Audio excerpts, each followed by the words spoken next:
வணக்கம். இது என்னோட தமிழ் பள்ளி ப்ராஜெக்ட். பள்ளிக்கு போகிறதுக்கு முன்னாடி நான் உங்ககிட்ட ஒரு தடவை ரிஹர்சல் பண்ணிக்கிறேன். நான் ஆரோக்கியமாக வாழ என்ன பண்ணணும்னு இப்போ நான் உங்களுக்கு சொல்ல போறேன். முதல்ல உணவே மருந்து. காய்கறிகளும் பழங்களும் தினமும் நிறைய சாப்பிடுவேன். நார்ச்சத்து உள்ள கீரைகளை வாரம் 3 தடவையாவது சாப்பிடுவேன். வீட்டில் செஞ்ச சமையல் தான் நான் நிறைய சாப்பிடுவேன். தமிழ் பாரம்பரிய உணவுகளை நான் ரொம்ப விரும்பி சாப்பிடுவேன்.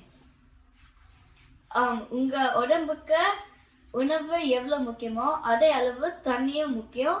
அதனால நான் எல்லா நாளும் நிறைய தேவைக்கேற்ற தண்ணி குடிப்பேன். அடுத்து துரித உணவை உண்ணேன்.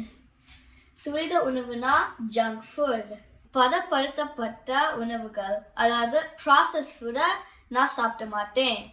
அதிக சர்க்கரை இருக்கிற உணவுகளையும் நான் சாப்பிட மாட்டேன். நிறைய உப்பு இருந்தாலும் சாப்பிட மாட்டேன். ஏன்னா அதிக சர்க்கரையும் உப்பு நம்ம உடம்புக்கு நல்லதில்ல.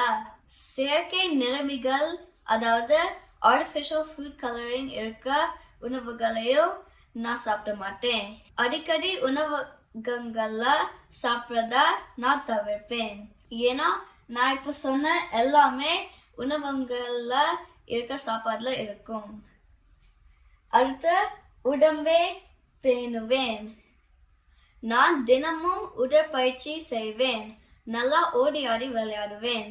வீட்டுக்குள்ள உட்காந்துட்டு தொலைக்காட்சி, கைபேசி, கணினிலெல்லாம் விளையாண்டுருக்காம நான் ஓடி ஆடி விளையாடுவேன்.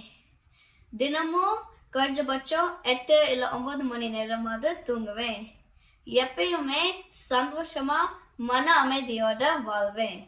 இப்போ நான் சொன்ன விஷயங்களை நிறைய நான் இப்பவே பண்ணிட்டு இருக்கேன். ஆனா மீதி விஷயங்களை நான் பண்ண முயற்சி பண்ணிட்டு இருக்கேன். இதுல இருக்க எல்லாமே பண்ணா ரொம்ப ஆரோக்கியமா வாழ்வேன்னு நம்புறேன். நீங்களும் இதெல்லாம் பண்ணா ரொம்ப ஆரோக்கியமா வாழ்வீங்க. நன்றி.